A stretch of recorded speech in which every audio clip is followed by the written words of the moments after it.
The recent implementation of new immigration policies have resulted in the need for attorneys to speak and interview very young children in detention facilities who've been separated from their families.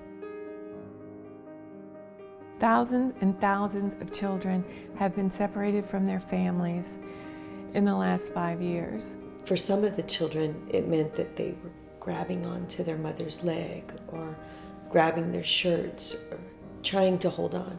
In cases like these, it's critical that the attorneys understand the emotional requirements of kids, particularly given the limited time frame in which these interviews will be conducted. Henry was 5 years old when he was separated from his mother. They had crossed into the U.S. to escape threats to their lives in their home country of Honduras. Henry was placed in one cell, and Anita was placed on a bus to go to court. When she went to court, she was told that Henry would be there when she came back. But Henry wasn't there when she came back. Anita and Henry were separated for a little over a month. When you're interviewing children who have been separated from their parents, they may need considerable support and guidance in navigating the questions and the whole interview process.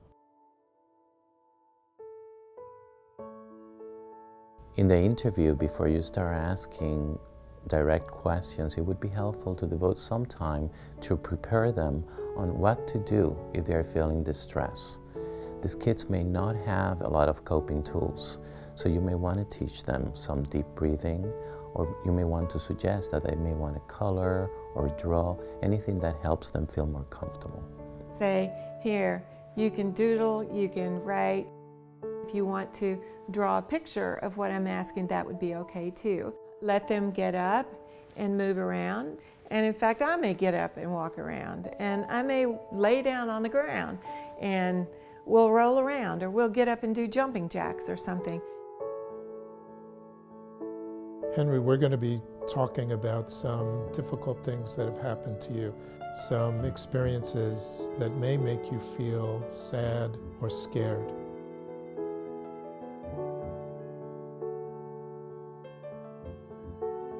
Checking in with the child and how they're doing from time to time is also very useful.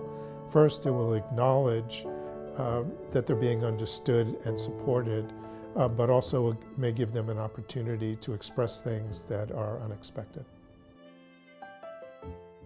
How are you doing? We can take a little break right now. I have some pictures here.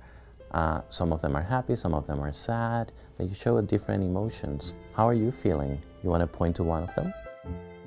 Young children may cry or refuse to speak, but sometimes they will express distress as physical symptoms, like a stomach ache or a headache.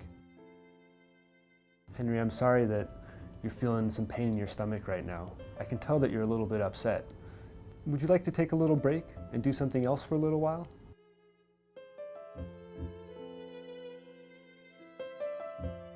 Look for opportunities to allow the child to make decisions. Even if the decisions seem relatively trivial or small, it can be important to engage the children in this way.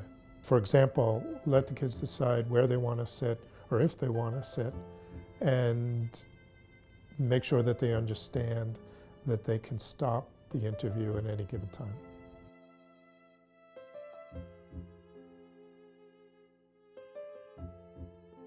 You're doing a great job, and thank you for working so hard to answer all the questions that I have. Thank you for all of your help. This is a critical point. After the interview is completed, it will be important to have some type of system, a system that probably needs to be developed to assure that the child has processed the interview adequately.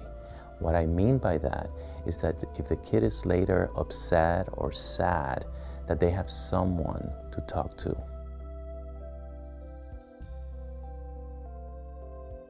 On the day that Anita was reunited with Henry, we went to the facility where Henry had been in custody, and he didn't get up.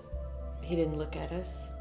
Anita approached him and immediately got down on the floor and got down on her knees and begged over and over and over for forgiveness. It's heartbreaking to watch a mother try to reconnect with her child. He didn't say much at all. It wasn't until way later that he ever said anything. That's when he opened up to us and told us the story about having been taken back to the icebox, to the freezing cold holding cells. And he told us that he was really cold and that he was shivering and that he kept asking for a blanket. Eventually, they gave him a blanket. There was another little boy that was shivering too. Instead of just wrapping himself up in the blanket, he shared it with a little boy. Anita is sitting beside him and she tells him, "I'm so proud of you. You did a good job. You did a good thing by sharing that blanket."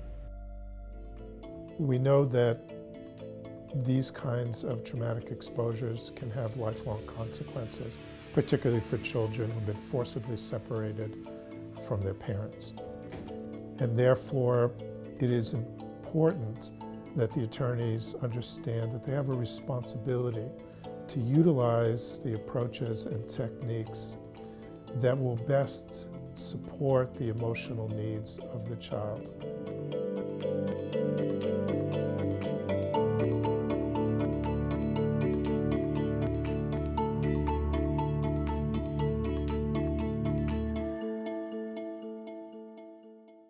By the way, can I just share with you that we usually think of death as the most horrible thing that can happen, is what we use as a criterion for PTSD, post-traumatic stress disorder.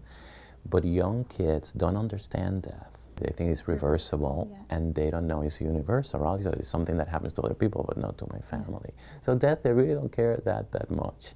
But being separated from a caretaker is the equivalent of death. It's like the worst thing that can happen to a child that's younger than 8 years old.